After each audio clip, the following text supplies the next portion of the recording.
আসসালামু আলাইকুম everyone, welcome back to my channel baking and cooking art.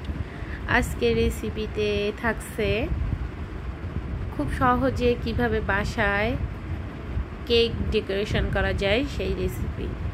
চলুন তাহলে দেখে নেই কিভাবে আমরা কেকটা তৈরি করেছি এবং কিভাবে ডেকোরেশন করছি।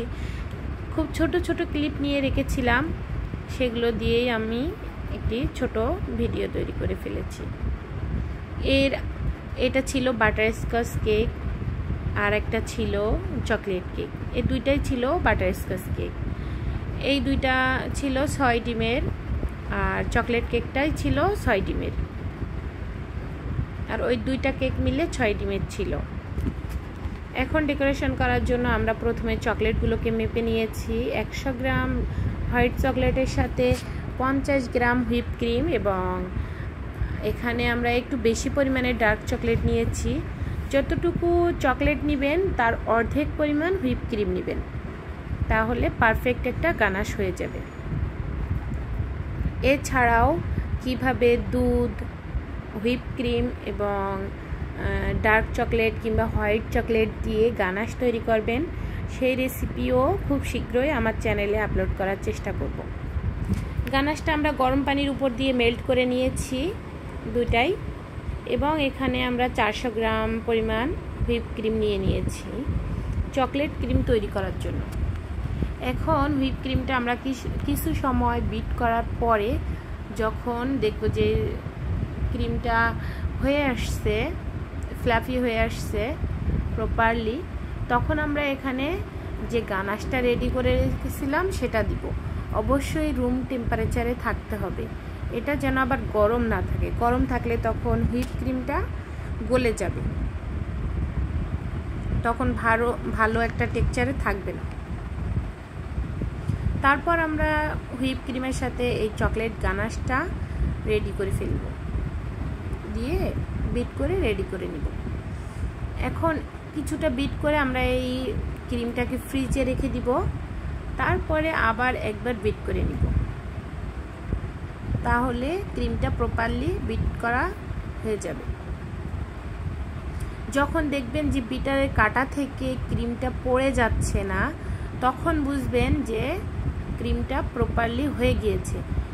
এই ক্রিমটা যদি আপনি অতিরিক্ত বিট করে ফেলেন, সেক্ষেত্রেও আবার ক্রিমটা ফেটে ফেটে যেতে পারে, কেকের উপরে ফিনিশিংটা ভালো আসবে না। তখন আমাদের ক্রিমটা রেডি হয়ে গিয়েছে।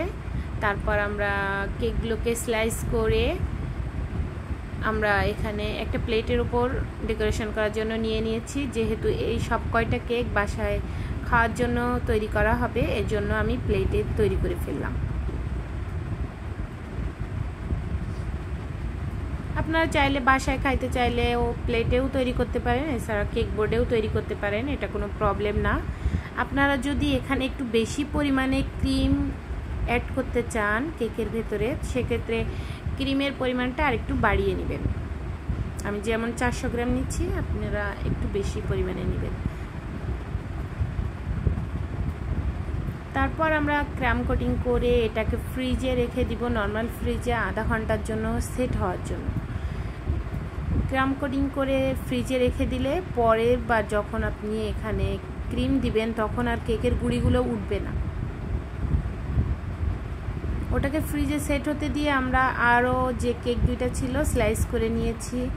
দেখেই বুঝতে পারছেন যে কতটা সুন্দর, সফট এবং স্পঞ্জি হয়েছে। এটা ছিল বাটারস্কচ ফ্লেভারের।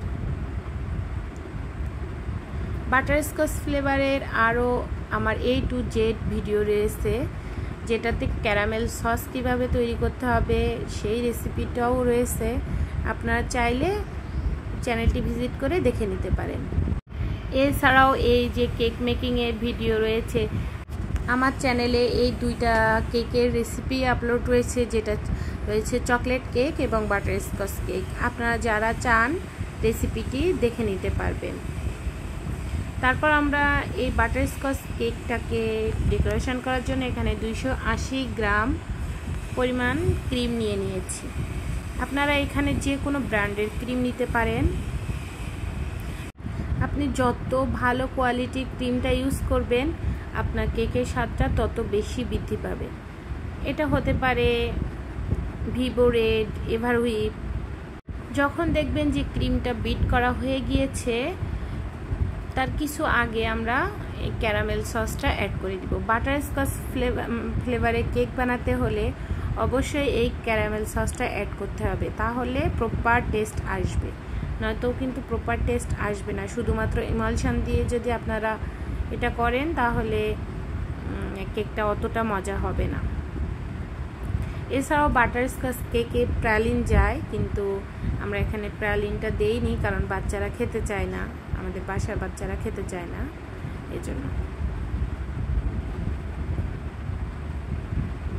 তারপর আমরা এটাকে বিট করা হয়ে গেলে প্রপারলি আমরা একটু ফ্রিজে রেখে দিব। ফ্রিজে রাখার পরে আবারও একটু বিট করে নিয়েছি। অবশ্যই খেয়াল রাখতে হবে যেন ওভার বিট হয়ে না যায়। তারপর আমরা এই দুইটা কেককেও ক্রাম কোটিং করে ফ্রিজে রেখে দেওয়ার পরে আমরা প্রথমে যে কেকটাকে ফ্রিজে রেখেছিলাম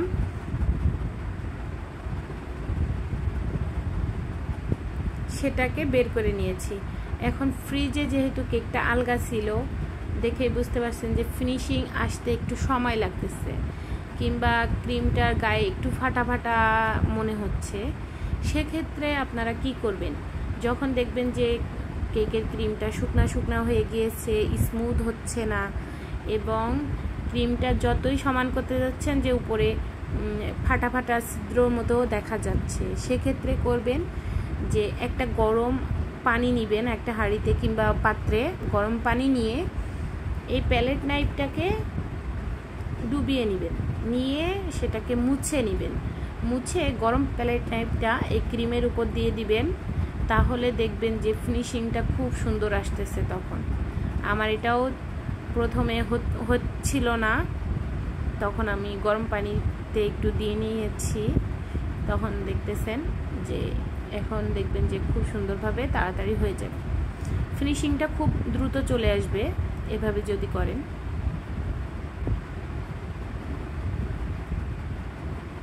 এভাবে আমি যখন কেকের কোর্স করেছিলাম আমরা, তখন দেখেছিলাম আমাদের ক্লাসে এই টিপসটা বলে দিয়েছিল, কারণ একসাথে অনেকগুলো কেক যখন ডেকোরেশন করা হয় তখন কিন্তু একটা কেক তৈরি করতে করতে প্রথম দিকের কেক যদি বাকি থেকে যায় তখন সেক্ষেত্রে কেকটা ফিনিশিং আনা একটু অসুবিধা হয়ে যায়। তখন দেখলাম যে আমাদের যে ট্রেনার ছিল সে এভাবে এটাকে আমাদেরকে শিখিয়েছিল। তারপর আমরা ফাইনাল কোটিং দেওয়ার পরে কেকের উপরে প্রথমে আমরা ডার্ক চকলেট গানাশটা দিয়ে দিয়েছি, তারপর হোয়াইট চকলেট গানাশটা দিয়ে দিয়েছি, দেখেই বুঝতে পারছেন যে কতটা সুন্দর হয়েছে। এরপরে আমরা রেড কালার দিয়ে দিয়েছি, হোয়াইট চকলেটের গানাশের সাথে অল্প একটু রেড কালার মিশিয়ে দিয়ে দিয়েছি।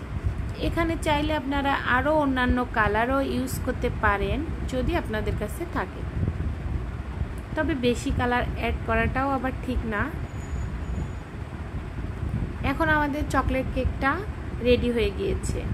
তারপরে আমরা আরও একটা কেক বের করে সেই একইভাবে আমরা যেহেতু বাসায় নিজেদের জন্য তৈরি করেছি এটা, এজন্য আমরা আরও একটা যে বাটারস্কচ কেক ছিল ছোটোটা, তার উপরেও আমরা এরকম প্রিন্টেড ডিজাইন করে দিয়েছি, এবং আরও একটা বাটারস্কচ কেক ছিল যেটার উপরে আমরা এরকম রোজ রোজ ফুল দিয়ে দিয়েছি।